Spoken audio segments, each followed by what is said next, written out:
You're part of the foundation, but we're building a new skyline now. That's what Noel Carrington, the new CEO of Stratodyne Tech, told me as he slid a pristine envelope across the mahogany table. My termination notice, wrapped in smooth corporate lingo. My name is Elliot Hart, and up until that very morning, I had served 17 unwavering years as Chief Financial Officer of a company I helped build from a local logistics software provider into a multinational force. I wasn't the loudest in the boardroom. I didn't throw around startup slang or chase shiny trends. I was the one who made sure our books balanced during 2 recessions when others panicked. I was the one who held vendor payments steady during trade wars and found new revenue streams when our main market stalled. The systems we use today, hell, the profit share model our employees loved, had come from my desk. But none of that mattered to Noel. Fresh from his role at a hyped fintech that burned investor cash like tinder, he swept into Stratodyne 3 months ago with a grin and a mission: disrupt everything. The board, dazzled by his Silicon Valley glow, gave him full rein. And his first big move? Replace the old-school CFO with his hand-picked successor, Jasper Locke, a 30-year-old finance whiz who once gave a keynote called Accounting in the Age of Chaos. I stayed calm. I didn't protest. I didn't even blink when Noel patted my shoulder and told me to enjoy early retirement.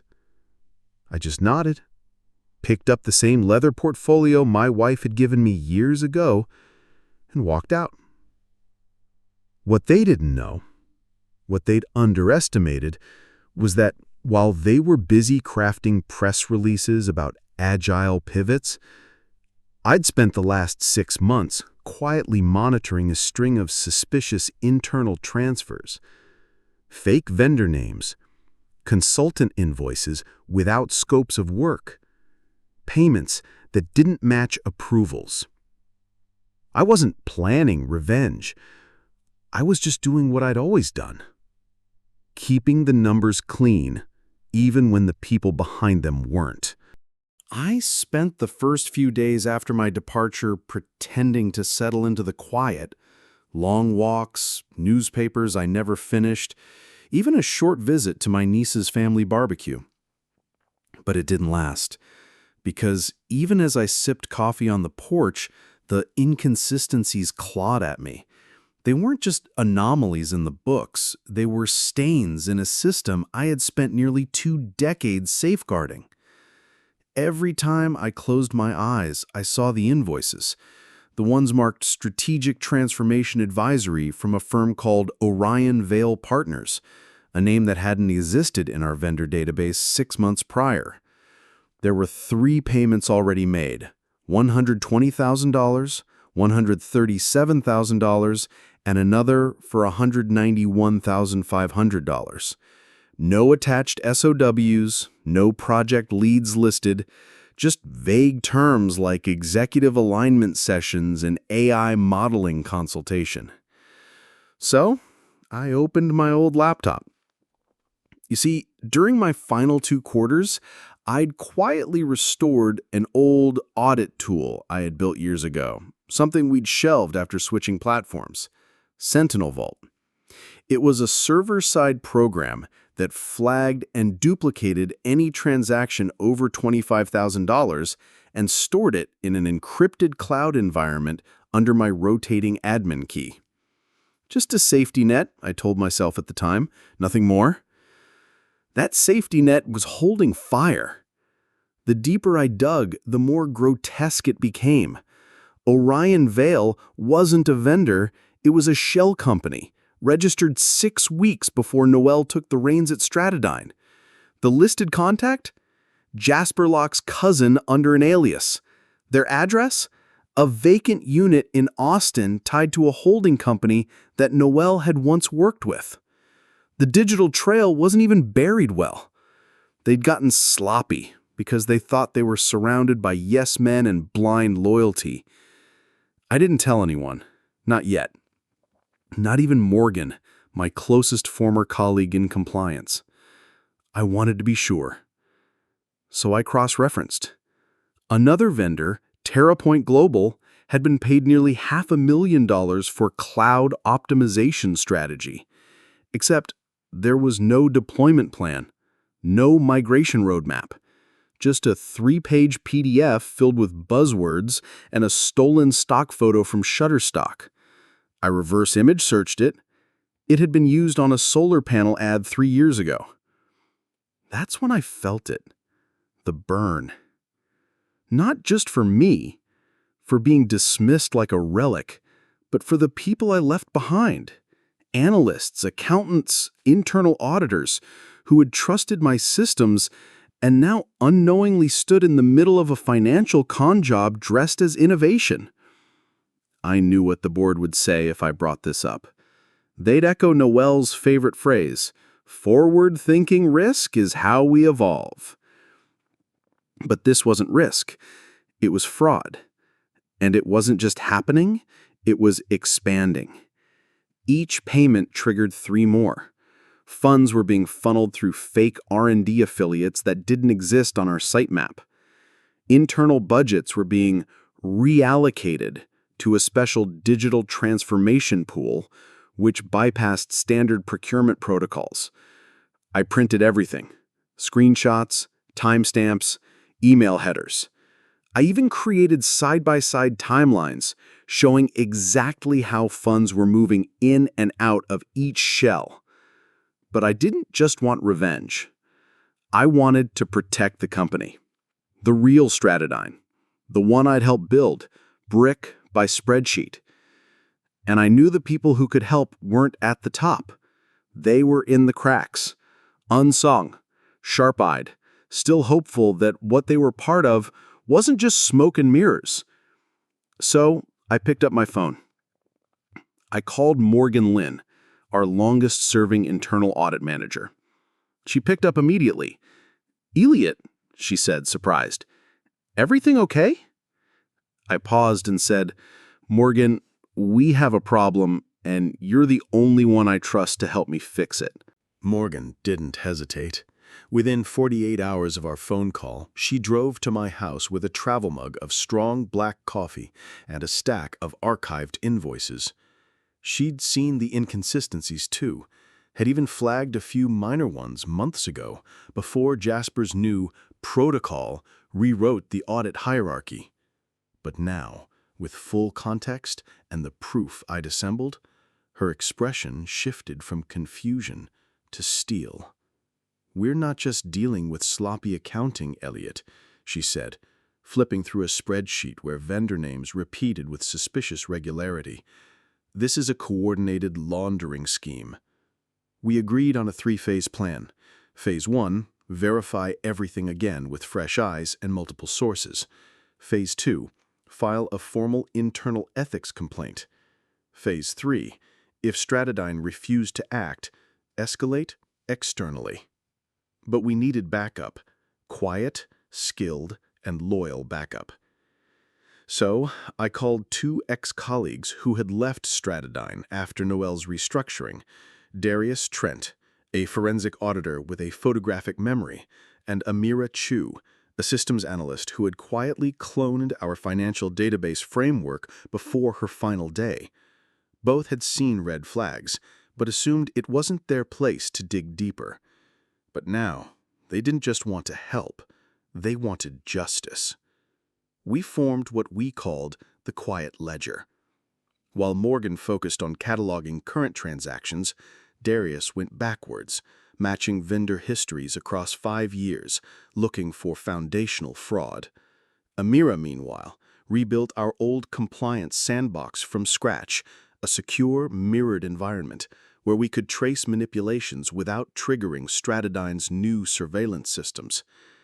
Over the next 2 weeks, our tiny task force uncovered a network of 9 shell vendors, all fake, all paid exorbitant amounts for services that never existed, all of them linked in some way to Orion Vale, the umbrella firm fronting Jasper's cousin.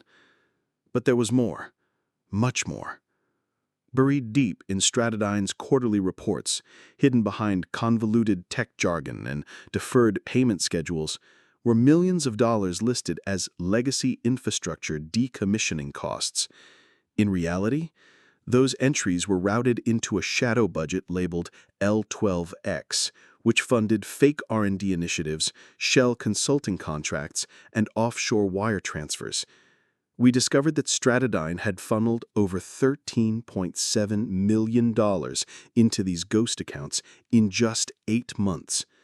Morgan's voice shook when she saw the totals. "How did this get past the board?" I answered without looking up. Because the board wasn't just fooled, it was curated. That night, I drafted a formal affidavit, a 19-page document detailing every transaction, every anomaly, every backdoor manipulation. Morgan signed a parallel complaint using her active internal login, citing sustained exposure to financial risk and regulatory non-compliance. Darius created an encrypted chain of custody, time-stamping every file. Amira uploaded everything to 3 cold storage vaults, accessible only with a multi-step protocol. Still, we weren't naive.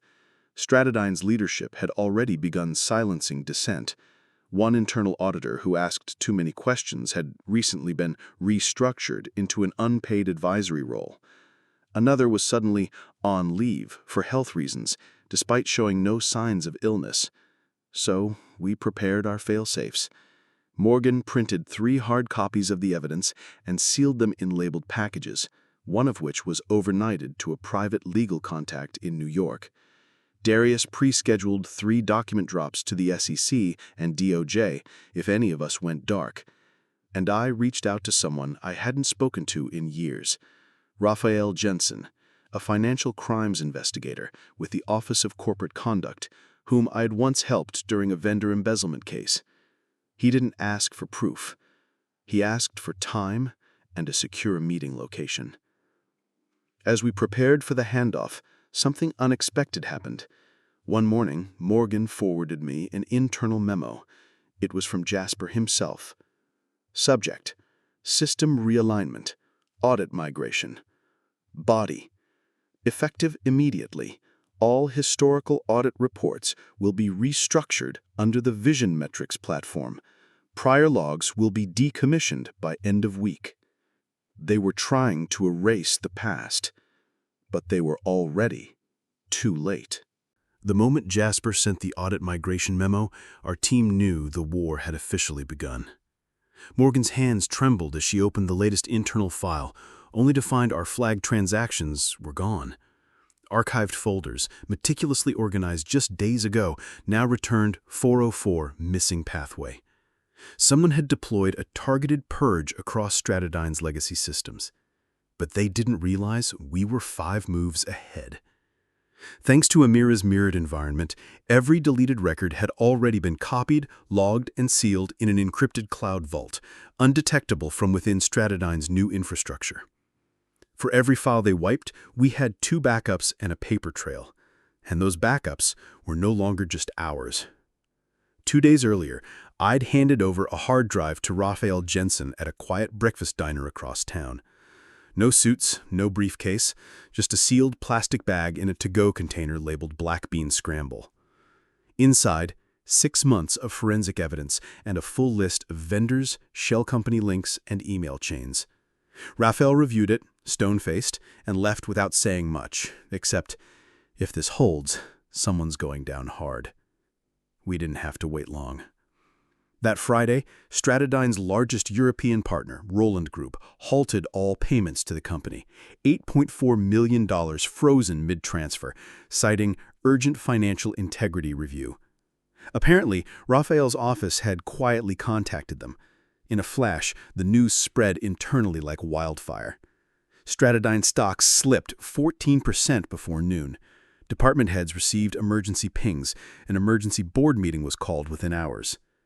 Meanwhile, internal chaos erupted. We received word from a sympathetic staffer, an engineer named Rosa, who worked under Amira, that Jasper had locked himself in a private conference room barking orders over speakerphone. Morgan's internal access was suddenly restricted. Darius's old credentials were deactivated retroactively. Several servers began glitching, as if someone was trying to rewrite the logs. And then, the town hall happened. Noel, now visibly shaken but clinging to charisma, streamed a company-wide address. He claimed that isolated IT discrepancies had triggered unnecessary concern, chalking everything up to a system migration misunderstanding, and assuring staff that a full internal review would restore confidence. But even as he spoke, Raphael and a team of financial crimes officers were reviewing Stratodyne's data on a secure government network. By Monday morning, 3 board members had resigned, including the audit committee vice chair. One of them, Linda Brooks, quietly leaked an internal memo to the press detailing material concerns regarding executive conduct and financial oversight. Within hours, the story hit national headlines. SEC probing Stratodyne Tech for multi-million-dollar fraud scheme linked to shell vendors and false reporting. Stratodyne was immediately barred from issuing dividends pending review. Employee retirement accounts were frozen for security. Investors were livid. And suddenly, Noel Carrington, the golden disruptor, went radio silent. Jasper tried to plug holes by firing 2 mid-level compliance officers and issuing vague threats about loyalty audits, but the walls were already crumbling. Morgan received anonymous messages from current staffers, photos of shredded documents, email deletions, and even a request from HR for offboarding lists of employees connected to legacy systems. They were trying to erase us, literally. But we were untouchable.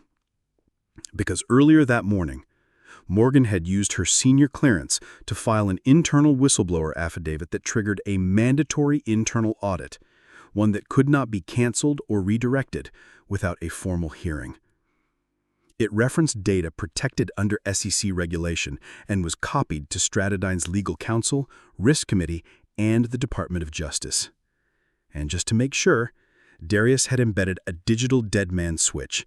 If Morgan or I didn't log into a shared secure vault every 72 hours, every journalist and regulatory body on our contact list would receive a downloadable data package titled Ghost Ledger: How Stratodyne Lost Its Way. By Thursday, the board had no choice. Noel and Jasper were placed on administrative leave, pending a full forensic investigation. The new interim board chair, Harold Vance, reached out to me personally through a confidential email. Mr. Hart, it read, "We would appreciate your assistance in reviewing recent financial anomalies as we work to stabilize the company." I closed my laptop slowly, staring at the sun rising over the hills. 17 years of loyalty, 3 weeks of silence, and now they were finally listening. A week after the collapse of Stratodyne's executive core, I received a discreet invitation. The interim board chair, Harold Vance, requested a private lunch, not at Stratodyne's towering headquarters, but at a quiet, no-frills diner near the riverfront. The kind of place where the waitstaff knows your name and nobody wears a lanyard. When I arrived, Harold was already seated, sipping coffee.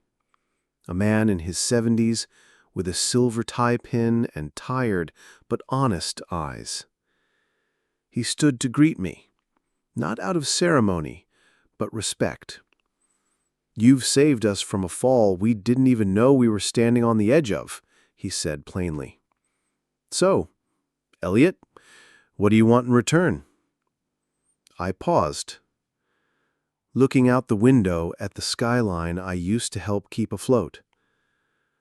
"I want 3 things," I replied.